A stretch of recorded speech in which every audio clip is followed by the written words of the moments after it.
What is up, guys? Welcome to episode number 135 of Beef's Beef. Before we get into our podcast today, I want to talk to you about our sponsor. My friend Crystal Lackey at Stockton Mortgage is there for all of your home loan needs. Hit her up if you need to refinance a mortgage, if you need a home loan, whatever you guys need when it comes to the home loan stuff. You can get in touch with her at 502-615-0743. Again, it's 502-615-0743. It's my friend Crystal Lackey at Stockton Mortgage. Stockton Mortgage is an equal housing lender, MLS number 8259. Crystal Lackey, MLS number 1735979. Now, coming to the podcast, we have a returning guest, someone that I would consider a friend now, since having him on last July. We text back and forth every once in a while. He has since started his own podcast, which we will talk about in this interview. And we will talk about a gang of other things, including The Last Dance, which you guys have heard me do episodes about on Facebook Live the past couple of weeks. But returning to the podcast, we have 2005 Albuquerque Regional MVP, former Louisville male standout, former Louisville Cardinal standout, Mr. Larry O'Bannon. So without further ado, Mr. Larry O'Bannon. What's up, Larry? How's everything going, man? Going good, man. I appreciate you for having me on the show. I appreciate you for coming on again, man. I know seeing your podcast, man, everything's been pretty busy. We had you on, I think it was last July, and since then, I think I noticed that you retired from basketball. Is that right? I have, man. I have. Yeah, I'm a homebody now. Family man. I hear you. Yeah, you got married, I think, in between there, too. I did. I got married last summer, August. Glad that I did. It was the perfect time. I'm glad that I feel bad for people that have weddings or that had weddings scheduled around this time of year with everything that's going on right now. So, yeah, it seemed like we got married at just the right time. Absolutely. So what kind of went into the decision of a retirement? I guess, was it just you felt like your body was there, and then along with the wedding and everything, you just didn't want to take time away from your family, or? Yeah, I just kind of got tired of being away. 15 seemed like a pretty good number to stop on. And I was just kind of losing the drive of just wanting to practice every day. I still love playing the game, but the drive for wanting to practice every day, I didn't have that anymore. I've had it some days, but I didn't have it every day like I needed to. So it's better for me to, call it quits, go out with my body on top, and my body's still in one piece and feeling pretty good. So I just felt it was the right time. Got married, come home, spend time with my wife, my family. I've already missed a lot of time with those guys. So figured I'd start trying to play catch up a little bit. It sounds kind of like what MJ said in The Last Dance whenever he was talking to Ahmad Rashad, when he said Ewing said they're going to have to carry me off the court. And he's like, I don't want to get carried off the court. Sounds like you quit when your body was still feeling good, which is kind of what he was saying. Yeah. I'm going to use basketball. I ain't going to let basketball use me. Absolutely. So what things have you been doing since you retired? I just been working out, staying in shape, man. That's the main thing.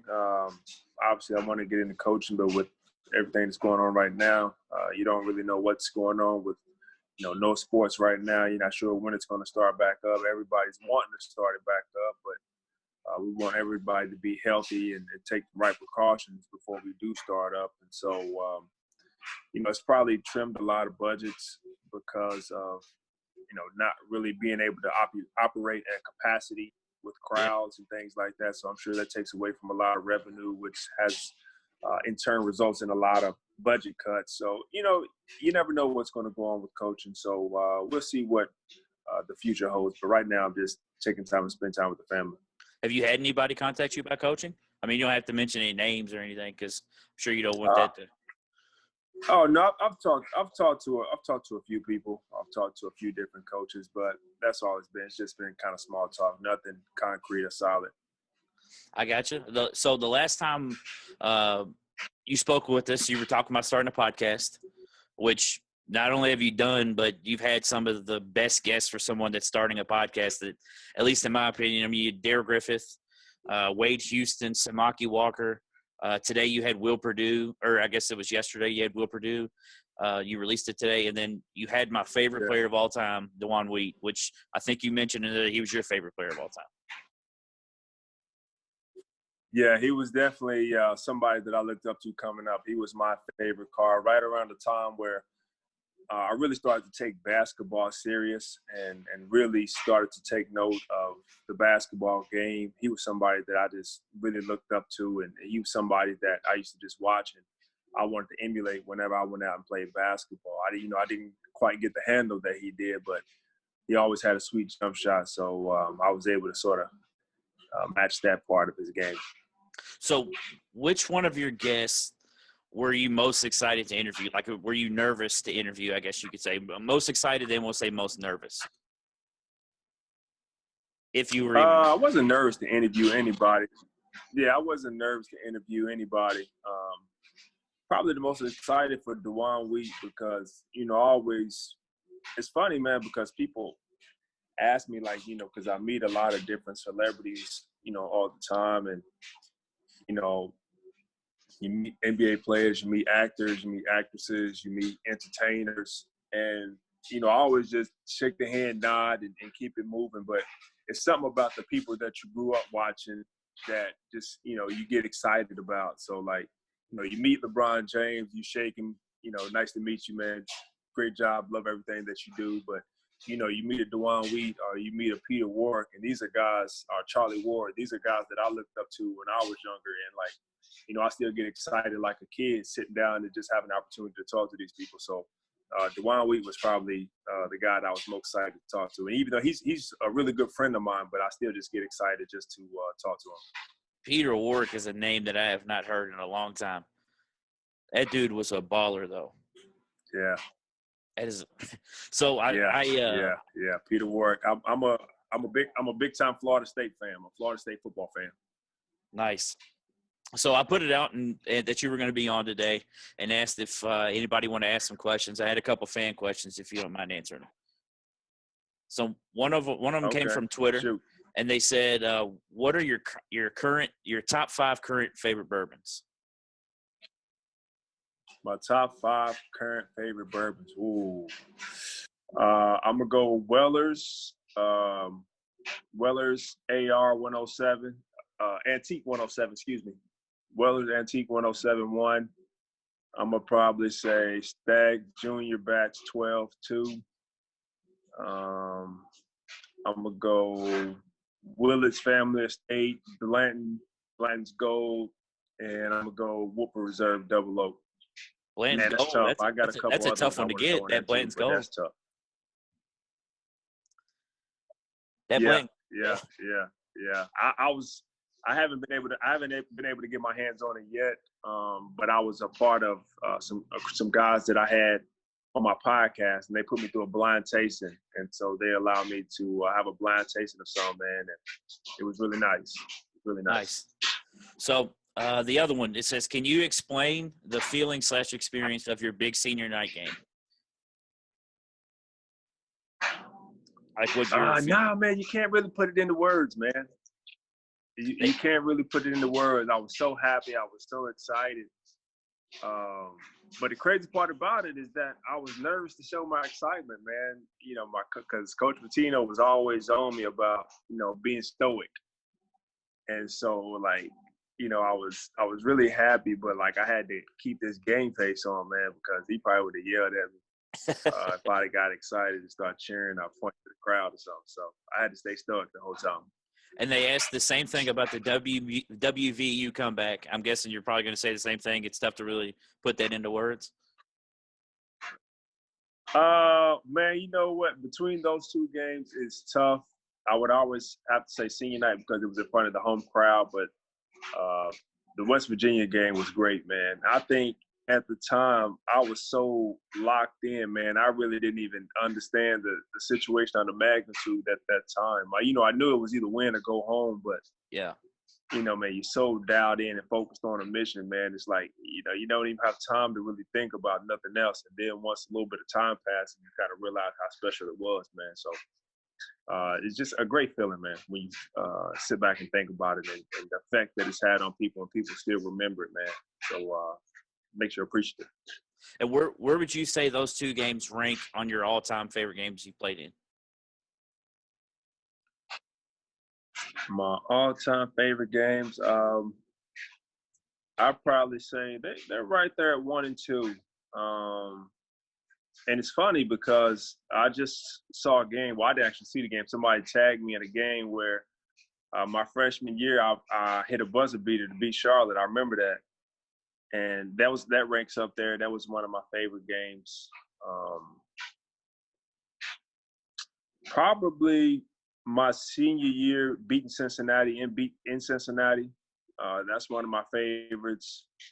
Every year we always split with Cincinnati. We were never able to beat Cincinnati on their home court. So being able to beat them on their home court was fun for me.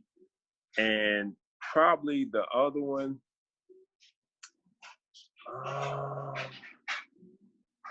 probably playing against some of my good friends. I had a few good friends that played for North Carolina A&T. And it was like 4 guys from Louisville there, and they've been talking big trash, man. So I couldn't wait to play them. And we beat them pretty good. We I knew we was going to blow them out, but it still felt good to beat them and rub it in their face, though. I'm honestly surprised that you didn't mention the Memphis game in the CSA championship. That's one I'm surprised I didn't hear you mention, with the way that it ended. Yeah. I'm sitting there trying to think of all the games. That was one of my favorite ones, just for the simple fact that not how I performed, but just probably at the misery of Darius Washington with as much trash as he was talking. For him to miss those free throws. And actually, you know what? I'll take that back. The Kentucky game, even though we lost the Sparksgate, I called it Sparksgate on my podcast. That was probably one of my favorite games, though. That was one of my favorite games, even though we was on the wrong end of it. Shouldn't have been, but that was still one of my favorite games to play in, though. So back to your podcast, which episode so far that you've recorded is your favorite? And then which one have you gotten the most feedback about?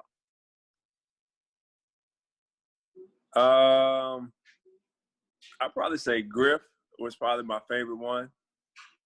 Just for the simple fact, all my podcasts that I get to do in person, because it's tough because everybody's in different locations. And so sometimes you got to do podcasts remotely, but the ones that you get to do in person are a little bit better because you get a better feel and it just feels more natural.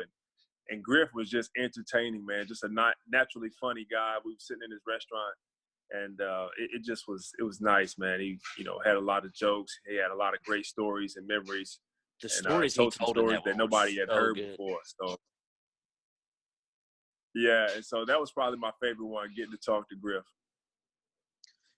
And which one have you had, like, people texting you being like, man, that was such a good episode and or, feedback about a certain episode?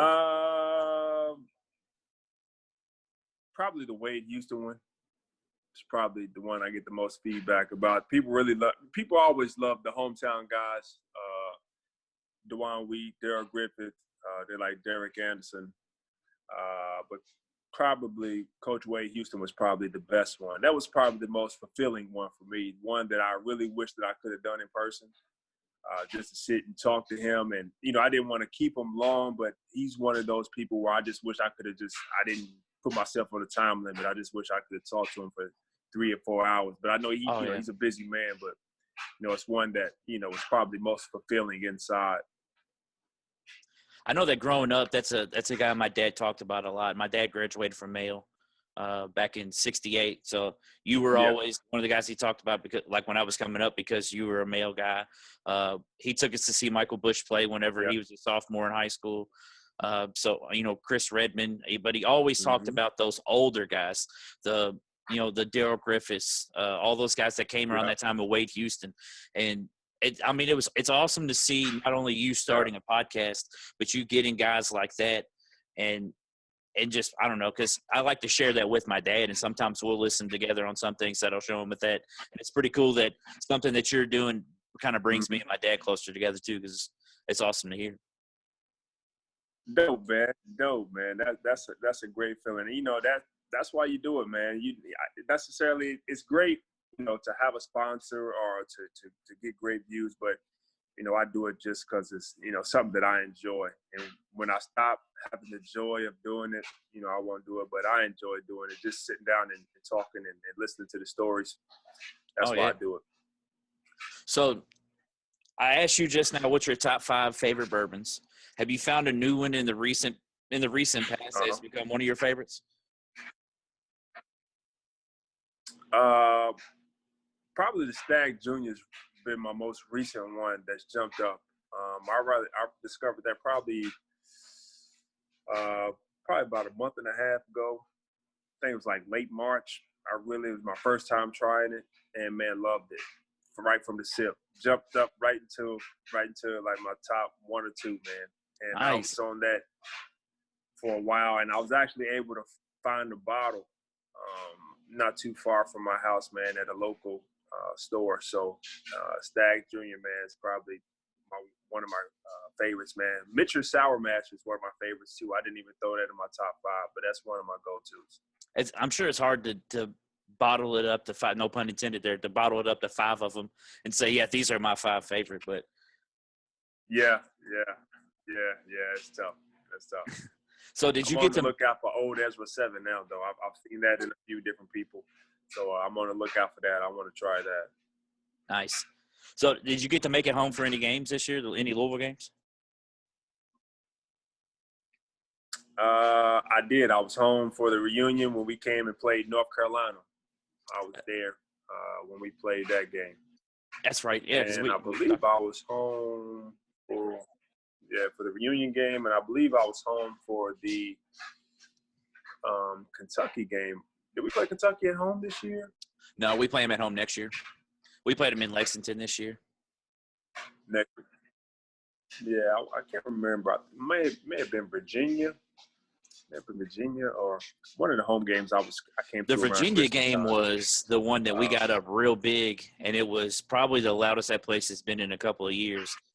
And we got up, and then they came back towards the end, and we ended up holding the win. That game was fun. Yeah, I think it was the Virginia game at home, and then I came home for the North Carolina game for the reunion. Nice. So what did you think? First off, what did you think of the team this year? I mean, I know with everything being cut short, what did you think of the team? Did you get to go to practice or anything, or did you just come in, go straight to the game, and then have to leave back out again? Yeah, I just came in for the game and had to leave right back out. I didn't get a chance to talk to any of the guys, but I thought we had a really good team. I thought David Johnson made strides. I thought he really showed a lot of moxie, man. I think he has a lot to learn, but his talent is undeniable. I think Jordan Nwora really did well. I think he had some moments where he had like some lapses in big key moments, but I still thought he played great overall. Darius Perry started off well, but then kind of faded. I think he lost his confidence and kind of struggled from there. I thought sort of the same with Ryan McMahon, but then he seemed to find his. But I thought we had a team that was, just built a great camaraderie. I thought at first we depended on Jordan Nwora too much, but then, everybody started to rally around and, play together. I love Dwayne Sutton, another hometown guy. He's probably my favorite guy to watch. I just love his motor. Who else? And Enoch, and I really wish we could have got more out of Enoch. I feel like he just could have been really dominant, but he just didn't. He wasn't demanding of the ball. Malik really played well. I was proud of Malik. Malik really, plays his heart out, man. But I thought we could have made some noise. It's just unfortunate that things got canceled, and we will never know how it would have turned out. That's what I was going to ask you. You think that this team could have won it all if it wouldn't have been cut short? They had the possibility. Some things had to line up. I think it could have been possible. It would have been tough, but it definitely was possible if things would have aligned and some stars would have lined up for these guys. It was definitely in the sights. For sure. So what I mean, everything's just it's been so weird since everything has happened with this COVID-19 stuff. You know, all the conference tournaments being shut down, the NCAA tournament being canceled. Uh, you know, they even moved up the Last Dance, which we'll talk about here in a little bit. But what would you say is the biggest thing that you've missed since this COVID-19 stuff has hit? Just sports in general. Um, miss watching the NBA playoffs. I miss watching the NCAA tournament, the conference tournament. Those are probably the things that I miss the most. Didn't get to watch the Masters. I was really looking forward to watching Tiger defend his Masters title last year. Those are probably the biggest things that I've missed that I really look forward to watching this time of year. The start of baseball. I'm not really a big baseball fan, but I always watch it close to the opening days, and then toward the the playoffs, toward the pennant. And so I'm just a avid sports guy that I enjoy watching sports this time of year. So that's one thing that I really miss. So you mentioned the NBA playoffs is something that you miss watching, and there was a quote that Shaq said recently. I think it was with Yahoo. And he said that if the NBA came back and someone won the title, that would have an asterisk beside it. Do you agree with this sentiment? And if you do, why or why not? I don't. I don't. I think everybody has the same playing fields. I think a lot of different things go into teams winning championships, and it's not necessarily the best team that wins the championship each year. You have injuries, you have referees, bad calls, just bad luck. You have a whole bunch of different variables to go into it. And this variable is just bigger than, some of the other ones. But I don't think that it shouldn't be counted. I mean, everybody's competing. Everybody has the same even playing field when it comes to pursuing the championship. It's not like somebody's been able to practice or play while others haven't. Everybody's been in the same protocol. So I don't think there should be an asterisk. I think the best team comes out at the end, and you should be awarded a championship. They don't count it against Tim Duncan when he won it in the lockout year. It counts as winning a championship. They don't never say it's an asterisk. And so, no, I disagree with that. I low-key think he don't really want – I think he feels like it might be a cheap way of getting a championship, but either way, you still got to win it. Yeah. So the Last Dance has been on. First off, what did you think of the Last Dance? Let's just ask that first. Loved it. Exceeded all of my expectations. I knew it was going to be great either way, just because it was. They called it The Last Dance, but they should have just named it Michael Jordan's final year. But I loved it, loved everything about it. Great docuseries. Yeah, it's definitely my favorite one that I've ever watched. Just all the stuff that they talked about on there. But before we talk about it, I want to ask your opinion on this and see what you think. See if you think this is something, because they said the reason that this was even put out because they had recorded everything. But Jordan said that it couldn't come out unless he said it could, or vice versa, that the guy that did all the footage said it could too. And it said that Jordan said that it could come out when LeBron came back to beat the Warriors in that 3-1 series. So Brian Windhorst was quoted to say, I do think part of the reason Jordan said yes to this documentary after LeBron won that title was because maybe for the first time there was possibly a threat to the throne. What's your thoughts on that? Do you think that's crazy? Do you think that it is close? Do you think that it's not close? Or I don't think it's too far-fetched. I could see some competitive nature in okaying it, just to sort of kind of remind people a little bit about what he did and how great he was. I'm not going to say it's completely that, but it probably had a little bit of something to do with it. I don't think it's too far-fetched. So was there anything or multiple things that you didn't already know that you saw in this? One, I didn't know that Michael Jordan really didn't have the flu. It was food poisoning. And I couldn't really recall. I remember Michael Jordan's dad died, but I didn't know he was murdered the way that in the fashion that he was. Yeah. that was new information. I know a lot of people didn't know about Steve Kerr's father being murdered either. No, I didn't know about that. I didn't know about Scottie Pippen signing that long contract like that. Oh, that was one of the – and I didn't know about him almost being traded. Oh, yeah. Yeah, when you heard the terms, what was it, 7 years, $18 million or something? The terms of that contract was ridiculous when you think about the player that he was. Yeah. He definitely should have been extended, man.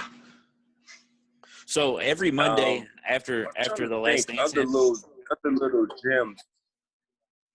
Yeah, there was a couple things that I didn't know. I didn't know some of the stuff about Rodman. Like I didn't know about the Vegas thing, about him leaving in the middle of the season and going to Vegas for 3 days. I didn't know that either. I didn't know. I seen him on the wrestling thing a few times. I didn't know it was right after the playoff game though. It was in the finals. That's what's even crazier. It was in the finals. Right. Yeah. Right. Because I remember when he Rodman and was, he Karl was a different dude, and people. Yeah, and Rodman was a physical specimen, man. For him to be able to do what he did and still come out and perform like that, man, Rodman was a physical specimen.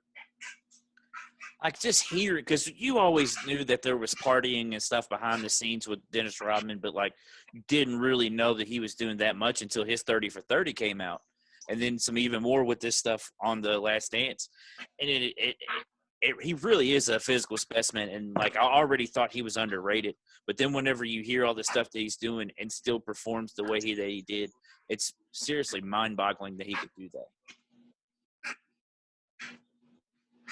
Yeah, and I didn't even get a chance to watch his 30 for 30 yet, but everybody that I've seen that's watched it and commented on it said it's really mind-blowing, and you can understand his, I don't know if you say confusion or maybe his tendencies are his style.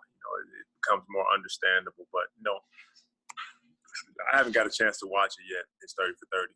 You should check it out. It's on Watch. You say you don't know if you will? Yeah, I'm not sure if I will. So what would you say was your favorite part of the documentary? If you had one. Or you could be multiple parts, because I had multiple parts that were my favorite parts. Probably the final episode, the rivalry between him and Reggie Miller. I always love to watch those two go at it, man. I love, the fiery competitiveness that Reggie Miller had, and I love the fire and fury that Michael Jordan had, and to watch those two go at it, man, and to really hear them talk in depth and some of the trash talking that was going on. Reggie Miller said that Jordan said, don't ever talk trash to Black Jesus. Just little insights like that go into it. Yeah, I know parts that I liked. I liked the part when he was betting in the locker room office with the security guy, and the security guy gave the shrug. I think that was one of my favorite parts. And then going to the end whenever he was dribbling the ball up after he stole it from Malone, and they asked Dennis Rodman what he was thinking, and he said, "Oh, I knew he was going to shoot that." Right. Nobody else is even going to have a shot at shooting it. Yeah, they asked Pippen, and Pippen said, "I just get the heck out of the way."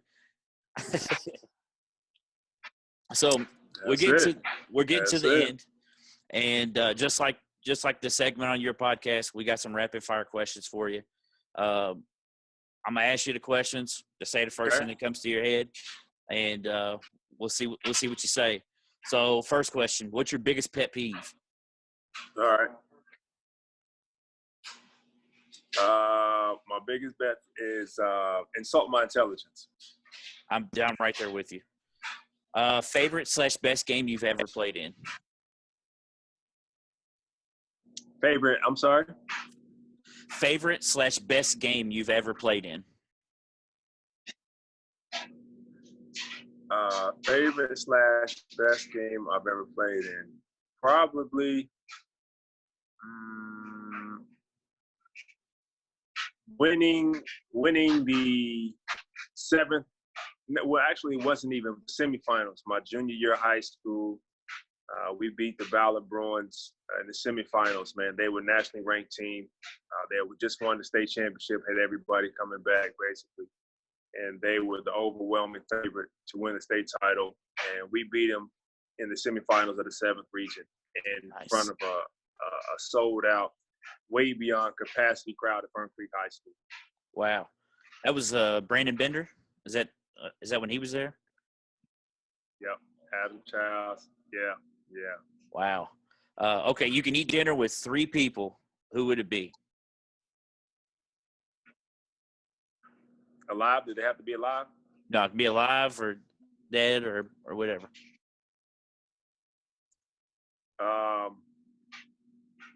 Muhammad Ali.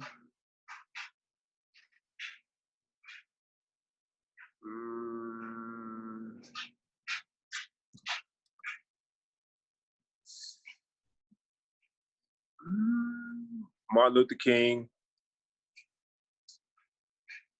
And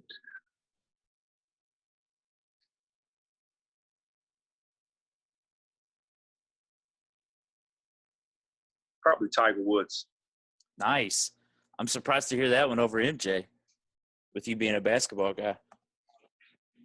Yeah, I was thinking MJ, but I'll probably go with Tiger. Nice. So I've met, I guess those are people I've never met. I've met Jordan a couple occasions. So what is the best gift you've ever received?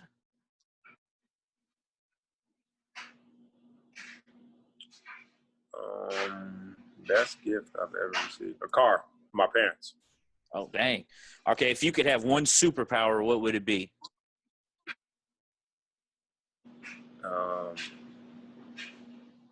To be able to create anything I want. That's kind of cheap. That's like wishing for 1,000 wishes. But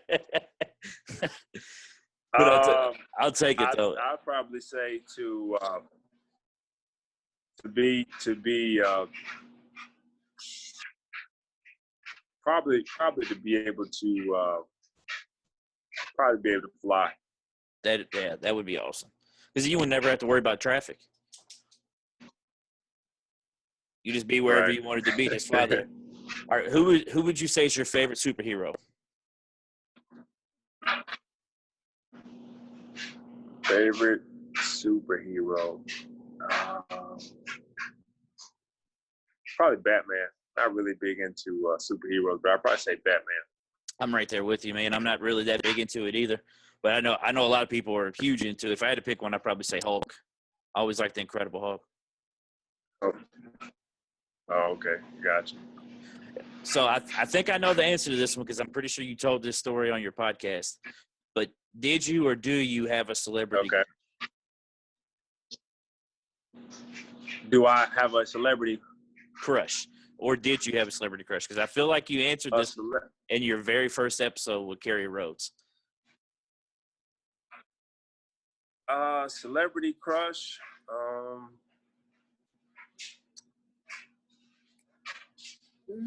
Probably growing up, I probably would have said it was Aaliyah. That was probably my childhood crush.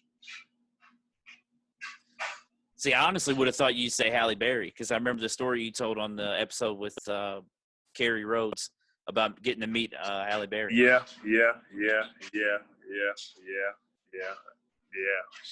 She, she was my hot, crush growing up too. So, it's a couple. I could have named a few, but Aaliyah or Halle Berry probably. I ain't gonna get you in Aaliyah, trouble. I really had a big crush on Aaliyah when I was younger.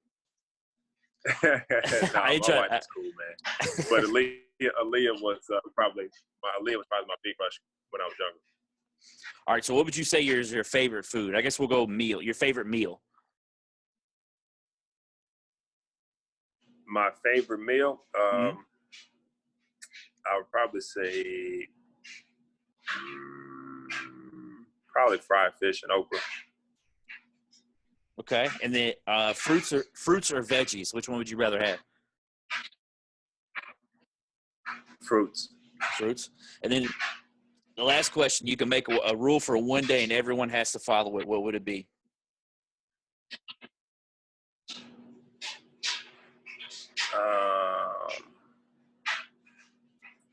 Make a rule for one day and everybody had to follow it. Mm-hmm.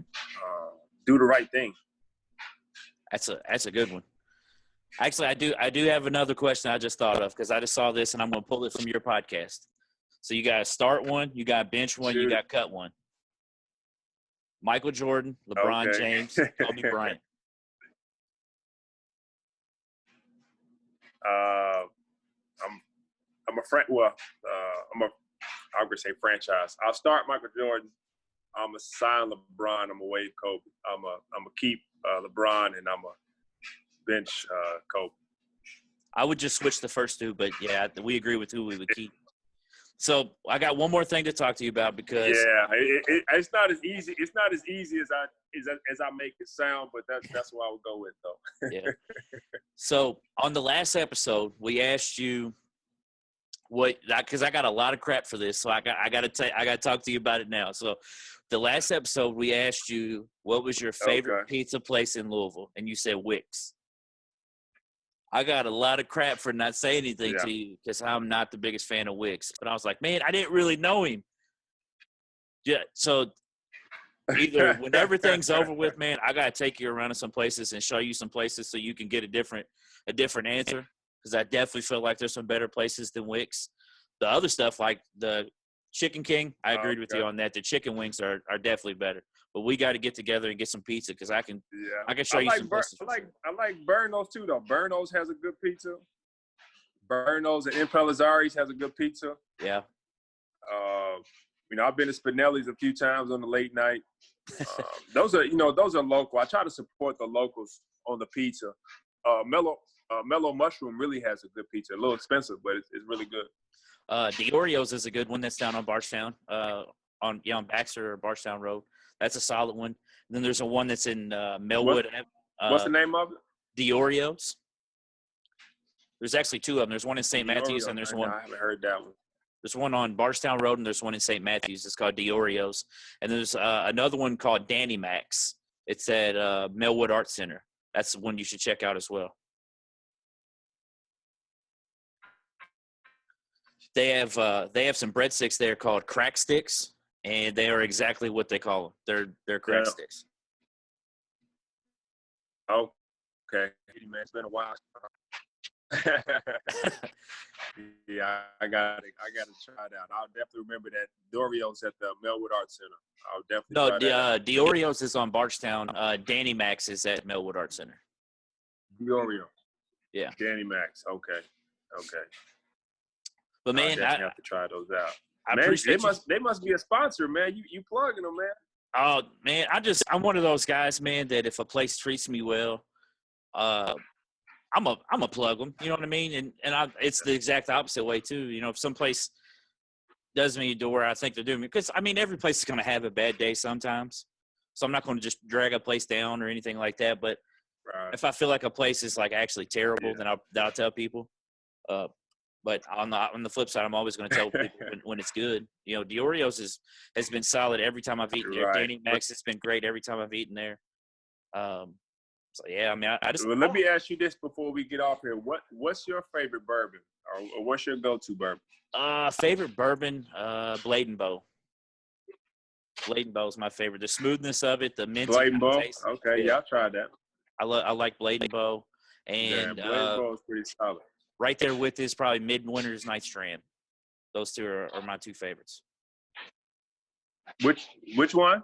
Midwinter's Night's Dram. I haven't tried that one. Yeah, it's solid. It's kind of tough to get. Send me the name of that one. Yeah, I'll have to see if my buddy can maybe get you a sample of it or something. Because it's good stuff. Okay. Yeah. It's really good stuff. You can't ever really find it around here. Okay. Okay. But Larry, man, keep an eye out for it. I appreciate you so much for taking time out. I know you're a busy guy because I see you on Instagram and Facebook and all that stuff, doing stuff all the time. So, man, I appreciate you taking some time out with me. Man, no problem, man. I appreciate you having me on. For sure, man. I'll talk to you soon. Hopefully, maybe we can do this again sometime. All right, man. Look forward to it. All right, man. See ya.